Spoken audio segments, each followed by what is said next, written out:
Chapter 1, Introduction to the World of Retailing, Part 3. The book is organized around the management decisions retailers make to provide value to their customers and develop an advantage over their competitors. Here we see the book, how it's arranged. We've been focusing on the first section in Chapter 1, Introduction to the World of Retailing. Later, we'll talk about types of retailers, and then the last half of this week, multi-channel retailing and customer buying behavior.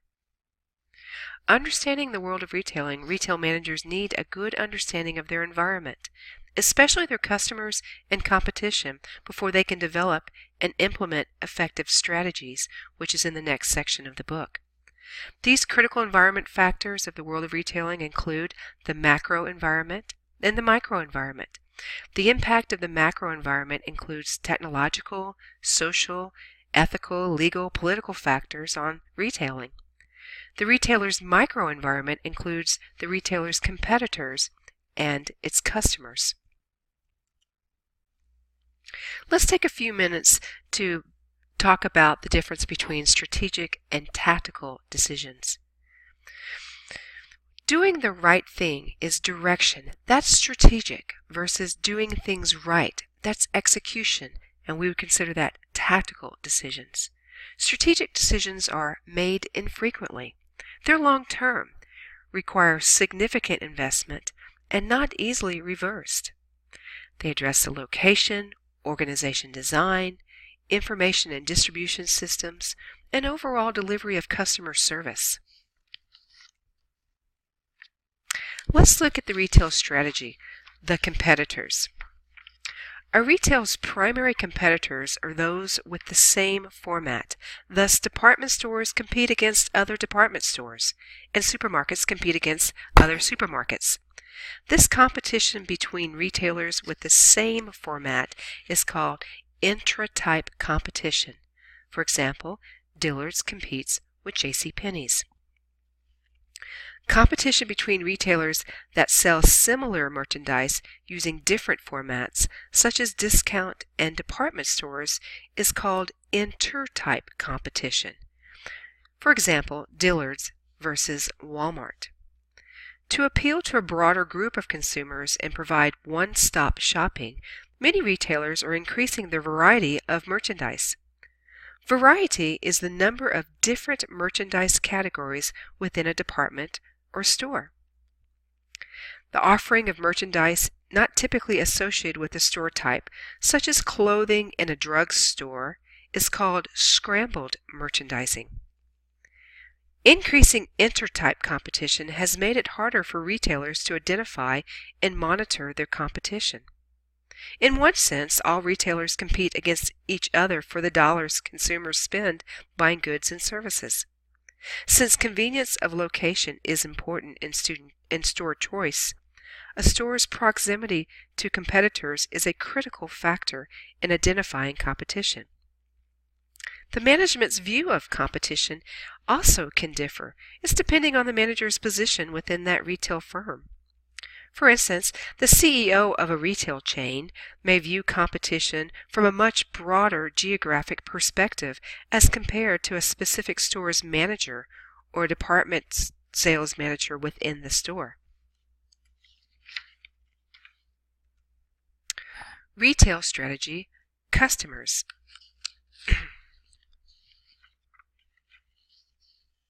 Retailers are responding to broad demographic and lifestyle trends in our society, such as the growth in the elderly and minority segments of the U.S. population, and the importance of shopping convenience to the rising number of two-income families. To develop and implement an effective strategy, retailers need to know why customers shop, how they select a store, and how they select among the store's merchandise. Retailers need to figure out the significant demographic and lifestyle trends and who their target customers are.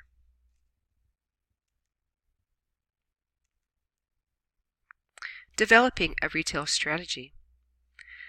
A retail strategy should identify the target market, the product and service mix, and a long-term comparative advantage. Understanding of the macro and micro environments is needed to formulate and implement a retail strategy. The retail strategy indicates how the firm plans to focus its resources to accomplish its objectives. There are some strategic decision areas that need to be addressed. Key areas include the determination of market strategy, financial strategy, location strategy, organizational structure and human resource strategy, information systems and supply chain strategies, and customer relationship management. We refer to this as CRM strategies. When major environmental changes occur, the current strategy and the reasoning behind it are re-examined, or should be re-examined. The retailer then decides what, if any, strategy changes are needed to take advantage of new opportunities or avoid new threats in the environment. The retailer's market strategy must be consistent with the firm's financial objectives. Location decisions are important for both consumer and competitive reasons. A retailer's organizational design and human resource management strategies are intimately related to its market strategy. Retail information and supply chain management systems will be significant opportunities for retailers to gain strategic advantage in the coming decade. Basic to any strategy is understanding the customer so as to provide them with the goods and services they want when they want. Customer Relationship Management, CRM, is a business philosophy and set of strategies, programs, and systems that focus on identifying and building loyalty with the firm's most valuable customers. Let's look at J.C. Penney's strategic evolution 1. In the late 1950s, Penney was one of the most profitable national retailers. Its target market was small towns, Main Street, private labels, soft goods, referred to as apparel, home furnishings, and a very decentralized structure. Penney sold these soft goods at a low price with minimum service. All sales were cash, and the company didn't offer credit to its customers. In spite of its success, there was a growing awareness among company executives that macro environmental trends would have a negative impact on the firm. There was increased disposable income, growth of the suburbs, and an interstate highway program. These are all macro environmental trends. In the early 1960s, Penney's undertook a new strategic direction that was consistent with changes it saw in the environment. It was also following the leader in the market, Sears. It added hard goods, appliances, automobile parts. It diversified, adding drugstores and insurance and specialty stores within the store, and it developed a catalog channel. All new Penney stores were located in regional malls across the United States. Penney opened several mall locations in each metropolitan area to create significant presence in each market. To effectively control its 1,500 stores, Penney installed a sophisticated communication network. When Penney launched its catalog operations, it moved into aggressively selling merchandise over the Internet. The firm's multi-channel strategy has been very successful, with the average customer that shops across it in all channels, stores, categories, and Internet spending 4 times more than the firm's average single-channel customer. JCPenney's then had a strategic evolution number 2. To completely and effectively compete with retailers targeting Penney's middle-income customers, they needed to go through a second evolution. They focused then on department store format, and soft goods developed electronic retail channel. Mid-market, mall-based department store between Walmart, Target, Macy's, and Dillard's. It had competition from Target and Kohl's. It needed a centralization to reduce costs, to increase responsiveness, centralize its buying and warehouse delivery. It started to look at off-the-mall stores to increase customer convenience, meaning moving out of malls and freestanding stores such as Kohl's. It improved its stores' atmospherics.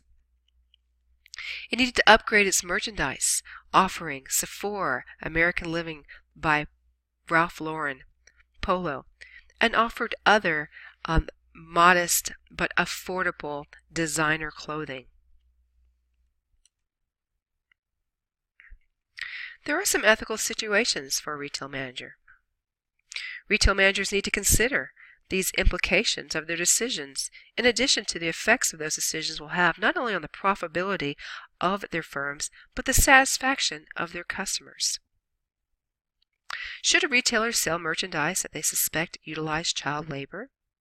Should it advertise that its prices are the lowest in an area, even though some areas are not?